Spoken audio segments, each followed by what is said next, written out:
live. All right, we're live. Okay. The world can see us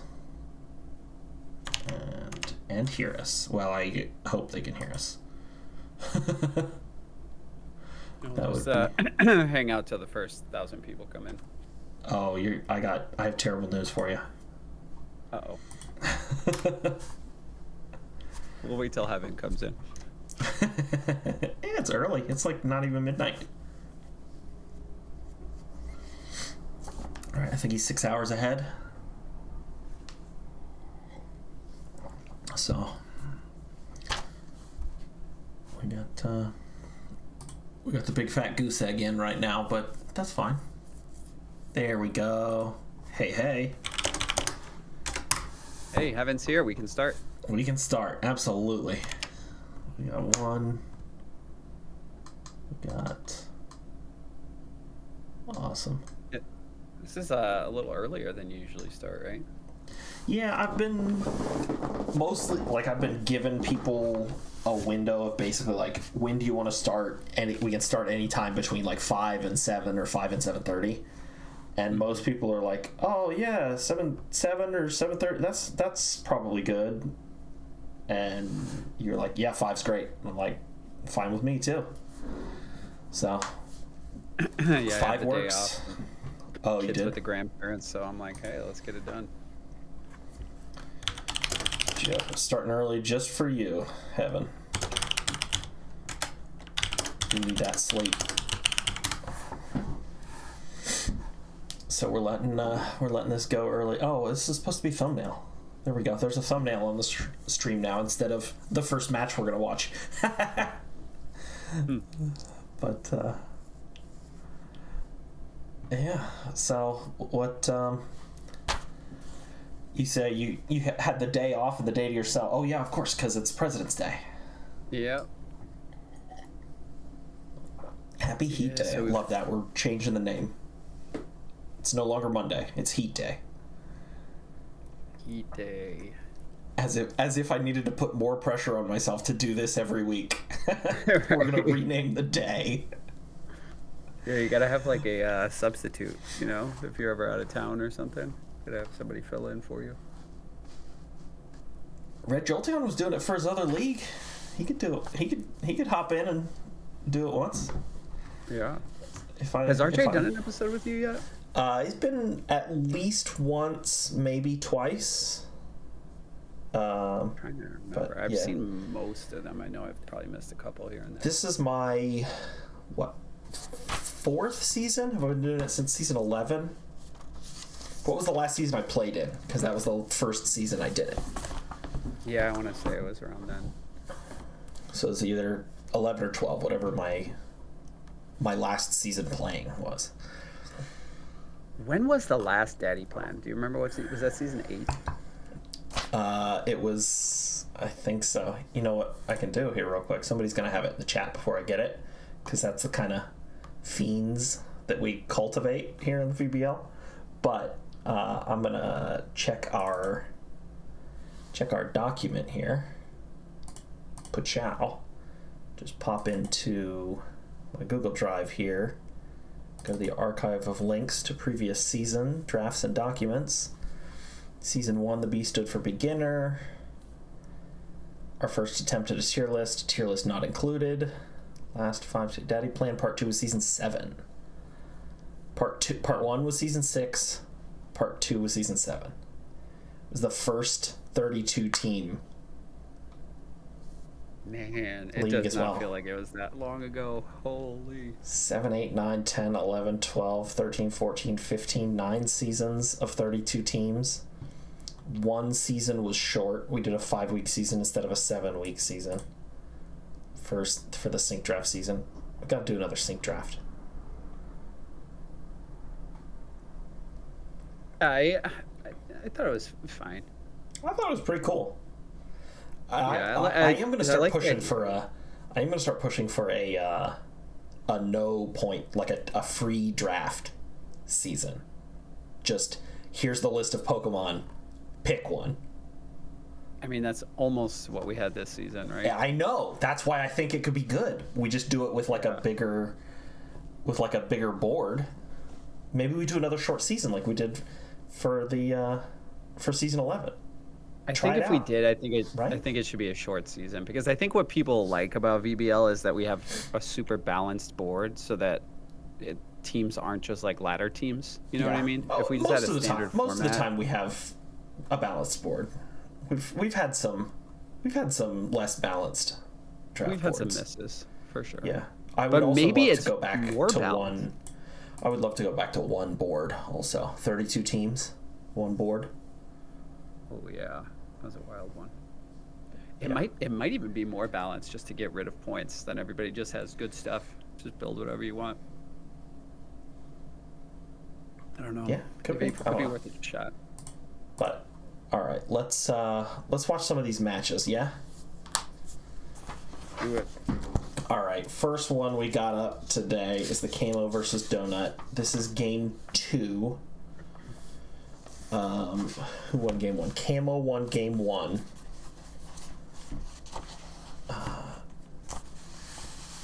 Off the top of my head, Heaven, Steve throwing out Raging Bolt. That makes sense. There's some other ones, right? There have been some like should have been 20 and were 15 type stuff, I think. But the first couple seasons were kind of a mess too. Well, the first couple seasons we weren't really using our own, like we weren't doing it the VBL way. So right. Yeah, when we switched to points, I think that helped a lot. You're not going to get everything right, but I feel like we have a lot of people that try pretty hard to make it good. I was against points initially. I wanted to either stay with tiers or do a free draft. It's kind of been in my head for forever that we could do a free draft and it would be fine and good. But not everybody agrees with me, and that's fine. I understand I'm in a minority. I've also never sought out any other league, because like there are leagues that have done free drafts and stuff like that. That is a thing that happens. I know it's a thing. It's more a singles thing to a degree. Yeah. But we're a minority in a minority when VGC drafting and stuff like that. So things different. You ready to check this one out? Yes. So Camo won game 1 here. I'll go ahead and get the leads pulled up here. We can do a quick review of the Terras as well. We had Terra Water on Ninetails and Tentacruel for Donut. We have Terra Fire on both of the grass types, Venusaur and Leafeon, and then we have Terra Fighting Metacham and Terra Grass on the Carbink. On Camo's side, we've got Terra Grass on the Blaziken, Terra Ghost on the Zeepstrika and the Dodrio, Terra Dragon Venomoth, Terra Psychic Tentacruel, and Terra Poison Morgrim. Yeah, and you see both teams here, kind of interesting, have ways to go very, very fast. But Donut here leading the Carbink, makes me think, okay, we're going to set up Trick Room here, slow things down. Camo obviously wants to go fast with the squad he brought. Camo's got a super fast but very frail squad for the most part. Yeah, we got some, speed control in the form of like an Electro Web out of Zeepstrika. We've got speed boost on the Blaziken, Tailwind from Dodrio, Prankster on the Morgrim. Tentacruel is always faster than you think it is. Yeah, the Blaziken with the Terra Grass that was never intended to be clicked is really cool. Yeah, concealing that the goggles. Yeah, it's nice. It's just as a bluff for so the goggles remain undetected. Also, so often Blaziken is sashed, right? So like that's kind of what you can count on anyway. But yeah, totally. Mm-hmm. So we start off a little bit of a protect.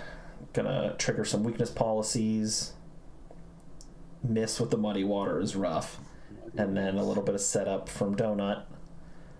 We get Zeepstrika now setting the rain after almost completely unsuccessful speed control on turn 1. Triggered your weakness policy, but no speed control happened. Tentacruel doing enough to kill the Carbink, and barely any. Yeah, I'm assuming there that Camel's trying to shut down Trick Room, but I don't know if Donut didn't bring Trick Room or decided not to click it, but it felt like Trick Room would be a huge play to make here against Camel's really fast team. Yeah, on that turn 1, I don't know if the Carbink had Trick Room. What I do know is that this team that Donut brought was it was just last week's team. Didn't actually build a new team and just was like, oh right, we were supposed to play now, okay, I'll use this team, which is what makes the Scarf Metacham outspeeding the +1 speed boosted Blaziken even more impressive. It's just like and it seems at this point, the Spore hit and having safety goggles is brutal, but quick KO from the Metacham. Toad School still able to do some good stuff here. Huge damage from the Zen Headbutts out of Metacham, living the Brave Bird, and still being able to kill the Blaziken there. Zeep strike it in a 2v or a 1v2 there. Yeah, big damage from the Metacham. Sometimes that mon is a little undervalued. Yep, I had it in the BDSP season and liked it quite a bit. And so then we do get Donut winning this second game. Camo is going to win the match, but I liked the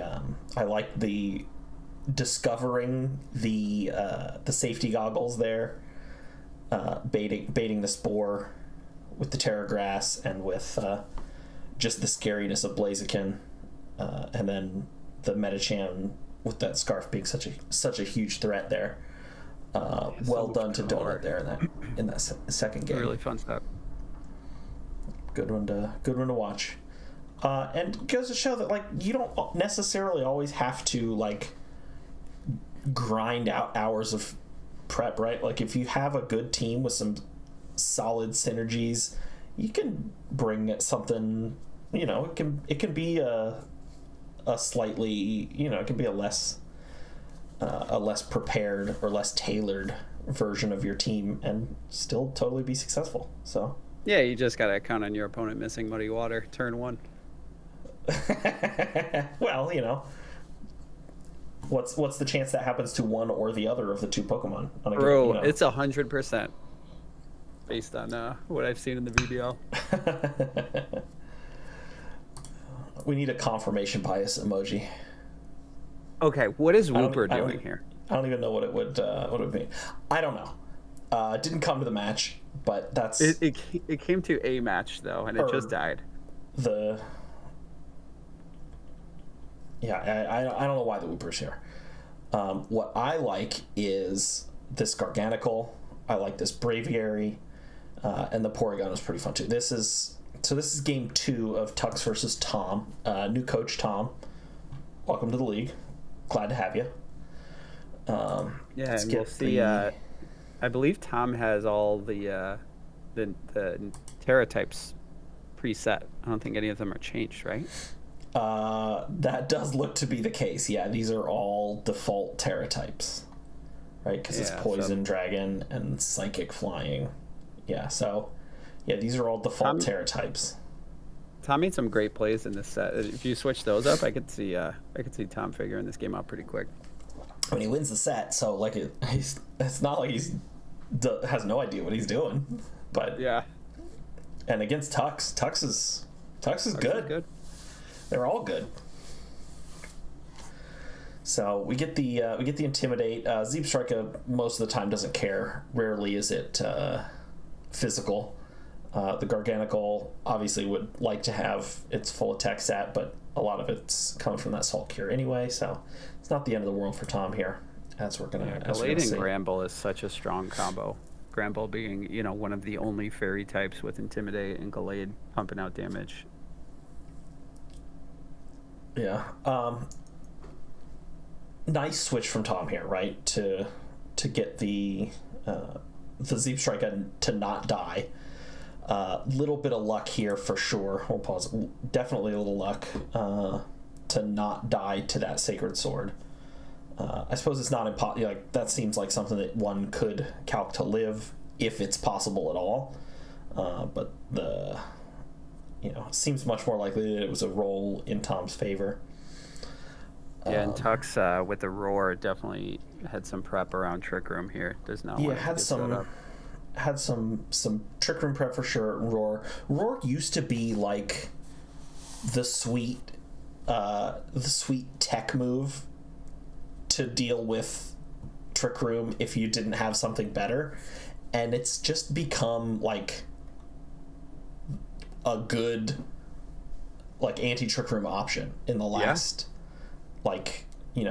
year of the VBL. Basically, it's gone from, oh, what a sweet idea, what a great play, to that's just one of the ways you deal with Trick Room, is you have Roar and you all of those Whirlwind, Roar, Circle Throw, lots of exactly. I mean, we'll never not acknowledge the best of those, which is Parting Shot into what's the ability that reflects it back? On Hatterene. Yes, on Hatterene. Magic Bounce. Magic Bounce, thank you. Parting Shot into Magic Bounce to force the Hatterene itself out. That is still the best, but...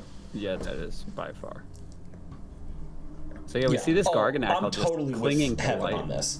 Roar Whirlwind, so much easier to use than Trick Room in Prison. It only costs one move slot.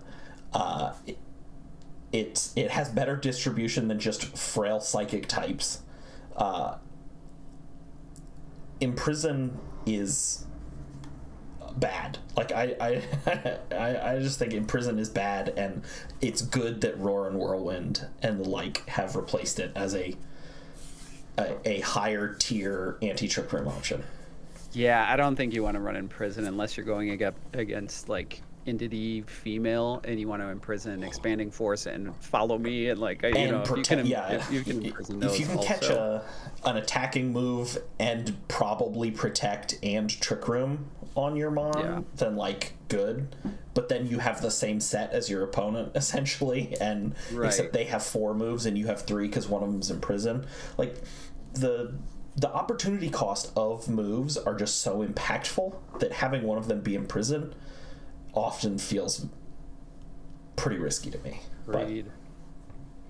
So we see the Garg clinging to life here. Clinging to life. What a monster. Getting Assault Cure in, fake it out, and then recover, and then it's just never dying at this point, right? We're recovering, we're getting our damage in with the Gallade. Everybody's just going to protect a little here. Gallade's going to go in and protect and die. Going for the strategy of killing everything around it. Yeah, whereas Tom is also going for that strategy, but it being the Granbull. For the most part, just ignoring the Granbull. I believe we see another Roar here, too. So some of these later Roars, I understand Tux doesn't want doesn't want Trick Room to go up, because then you have to deal with Garganackle going first, which is even more of a pain. But this Zeep Striker is going to get roared out again here, and I don't really understand why. And a really nice play by Tom there, going for the Recover instead of the Trick Room, too. Maybe planning for the Roar. Yeah, is it here again? Yeah, so Porygon comes out again, so we're just keeping the Trick Room up. Maybe it's this one. Oh, the Zeep Striker, it just gets roared out again. I don't know if Tux was maybe predicting the switch back in rather than a Volt switch. And so Tux was thinking, oh well, the Zeep Strike is going to switch out, and bring the Porygon in, so I'm just going to roar to get the Zeep Strike back out again. But that particular one feels kind of weird to me. Maybe it's a little bit of a leak, but also like you still got this Samurott that is still scary. Yeah. The problem with the roar cycling too is that Tom's just able to protect. This Garg is just protecting, and nothing is getting accomplished on Tux's side. And then Trick Room ultimately goes up anyway. Goes up anyway, yeah, and again recovers Thunderbolt, and also additionally, so the first time this Porygon was in, it got an attack boost. Tux then loses a Pokemon, loses the Fletchinder as a second Pokemon loss. When it comes back in the second time and third time, it gets special attack boosts. So like, right, now it gets to kill that Samurott with a coverage Thunderbolt, and we're gonna roar again. Too little, too late here, and Stomping Tantrum. Like, coverage moves is just not going to get it done versus Garganacl. You need a plan that's difficult to just recover through, or I think Tom's going to get a lot of wins on the back of this pile of salt. And for all the praise that we gave Roar before watching this match, I think now we can look back and say, okay, maybe you can click Roar too many times. Oh, you can definitely click it too many times, but I mean 5 times over the course of this match. But it doesn't mean it's not a good move. It is a good move. Yeah, for sure. And Tom, I think Tom wins it 2-0. If Tom has a defensive Terra on that Garganacl, maybe next time, I think he wins even harder.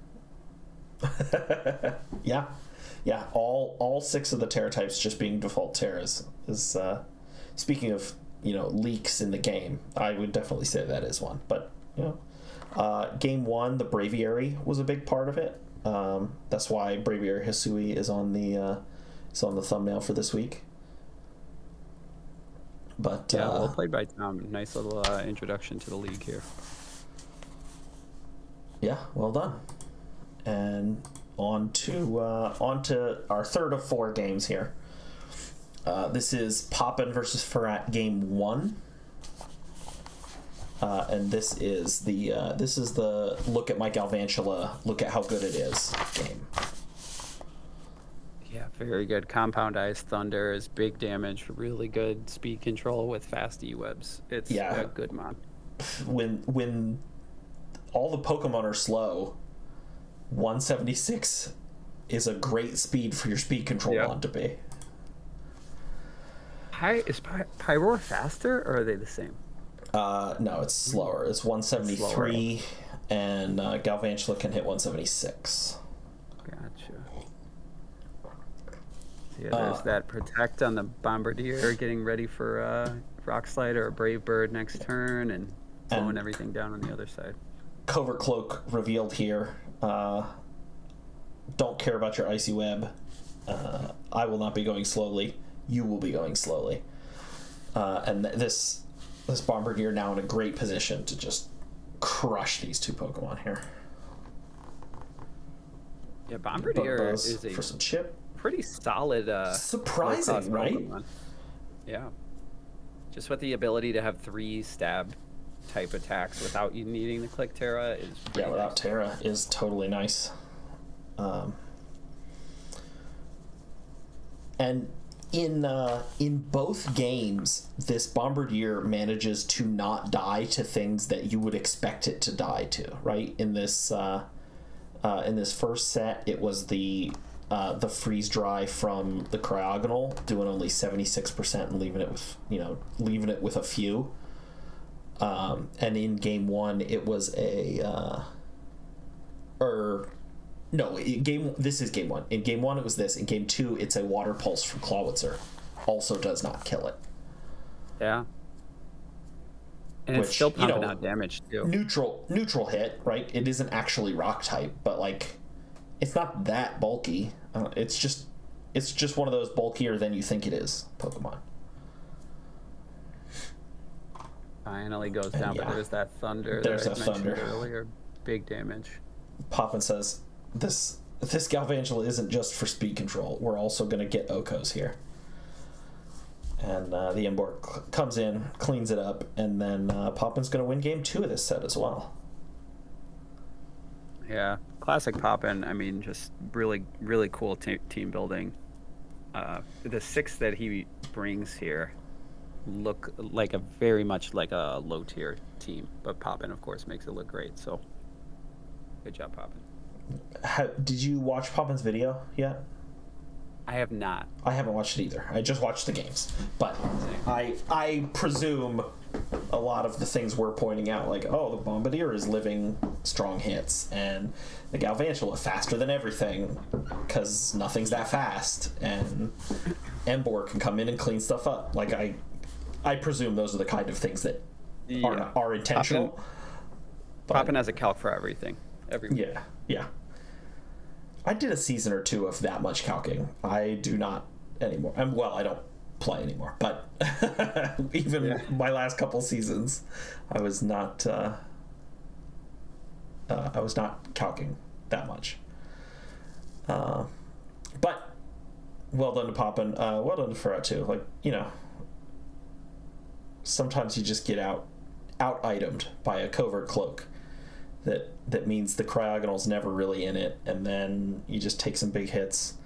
Bombardier is too strong, and you die to a Thunder. But yeah, it's tough to beat if you're Ferrat, especially if you're relying on Icy Wind of your own, and you can't slow down the opposing Icy Winder.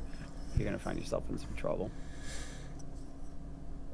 Yep. All right, we got one more here to close us out. We're coming up on a half an hour, but we did a lot of bullshitting up front, so we can go a few minutes longer than a half an hour if we need to. This is game 2 of Fire Falls versus C-Rad. C-Rad, another new coach. Welcome to the league. Happy to have you.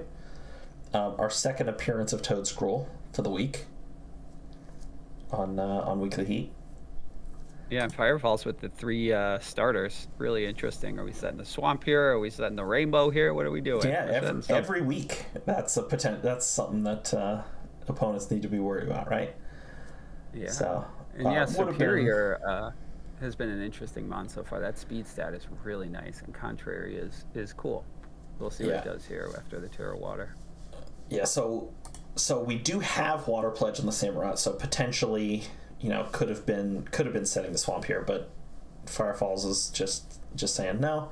I'm gonna Terra Water. You can't. You're not gonna be able to kill me. I'm going to Contrary Leaf Storm, and the Superior is going to be a problem. Ooh, Ability Shield. That's interesting. I don't think I watched this game yet. Yeah, Ability Shield being a sweet bit of tech to still get your Contrary boosts with a neutralizing gas on the field. Yeah, really nice. Yeah, totally. And then we get this Belly Bolt on the field here, and it's just bulky. And the static there, getting that paralysis is huge. Then we're going to get some speed drops anyway, but the Superior going to get to just kind of walk through the team at this point. Is C-Rad Australian? That might explain the paralysis. The terrible luck. Yeah, I don't know there. But yeah, definitely rough luck, right? You get the static, you get the full paralysis, you get the muddy water accuracy drops. But it's just not really great ways to handle the Belly Bolt, and as a result, Fire Falls is able to kind of run away with it, right? Like, you get your scary offensive piece onto the field and scaling, so that the pressure has to be on it. You pair that with some well-timed protects and a second Pokemon doing relevant things like Muddy Water, spread damage, Electro Web, speed control, and also its stab. The slow supportive Belly Bolt was really huge in this match. Really cool to see.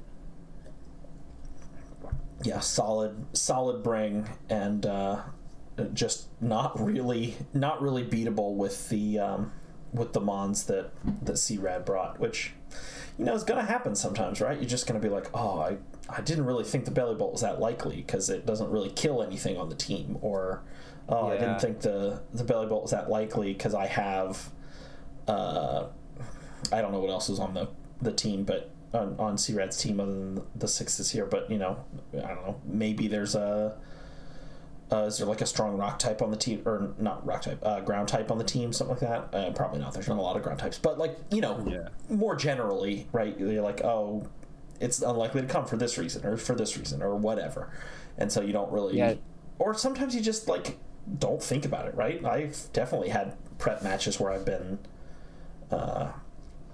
you just think about the other stuff, right? How am I going to deal with Contrary Superior and Co-Star on Flamigo, and then just don't think about belly bolt. So it's a really tough situation to find yourself into. Like Farrat in the last game, it's, you know, Poppin just has tech that's just going to beat mine, and you realize that after a couple turns, and you know you got to try to make some big calls and maybe get a lucky crit or something, play to your outs. But sometimes that's just the way it goes in draft league. Your opponent beats you in prep, and there's not much you can do about it once the game starts. Yeah, that's why we play it, right? If we knew what was going to happen, we wouldn't play the matches. That's right. That's why Tay doesn't play anymore. We knew what was going to happen. Because we know what's going to happen. Shout out to Tay. Greatest to ever do it. We miss you, Tay. Undisputed VBL GOAT. Absolutely. We'll get you back in here at some point. I don't know. The doors are always open. I don't know. Tay's still around. Just doesn't play matches anymore. One of these days. Yeah, I mean, look at how long your retirement lasted. That's true. A couple weeks. Not even a full season. Not even. Yeah, you were off to Looney Tune Land, played your game versus the Monstars, and you were back. Yeah, I filled in, and I had so much fun playing against Jordan. I'm like, oh my god, I missed this. I can't leave again. Yeah. I've managed to, you know, we got the weekly heat scratching that itch for me, but I've kind of felt it a little bit too. Like, oh, it's hard. It takes a lot of time, and you know, as we get older, time is a very valuable resource, and limited. Sit back, everybody. Us olds are gonna just talk about how being old is worse than being young for a minute here. Yeah. So and I don't even have any kids to take care of. Oh man, yeah, that definitely slows me down a lot. But yeah, I do what I can. I try. We'll get him in the league here. When's he going to be old enough to coach his own team? I mean, probably the amount of time that we've spent in this league, right? So what, 4 years? So 5 years? 4 years. Almost? Yeah. You know, 4 or 5 years from now, maybe he'll be ready. He'll be 7. He'll be 7 in 4 years, right? He's 3. Yeah, correct. Yeah. Rad. Well, there's a spot for him when he's ready. OMG, it's baby. That's right. We'll get him in. That's right. What's the Discord minimum age requirement? Maybe that's how old he'll have to be. Oh, yeah. I'll just have to talk while he plays. Yeah. Of course. Commentate Yeah. his replays. All right. Awesome. Well, it's time for me to go have some breakfast for dinner, but you got any parting words of wisdom for the fans? I do not. Everybody's enjoying the weekly heat, James. Thanks for having me. We love the show you put on. I'm glad everybody's enjoying Daddy Plan again. It's been a really fun season so far. So keep it up. Keep it up with the content. We appreciate it. Excellent. Love to have you. And thanks for your great idea. Daddy Plan is an all-timer. It's my crowning achievement. I agree. Well, it's either that or the meme of, is X a bug? Yeah. That's a good one. I'm bringing the bugs back next season. One of the two, right? Said it here first. Yeah. All right. Peace, everybody. We all love you, except for Daddy. Isn't that right, Daddy? That's right. Awesome. I did a peace sign even though I don't have the camera on. I always do.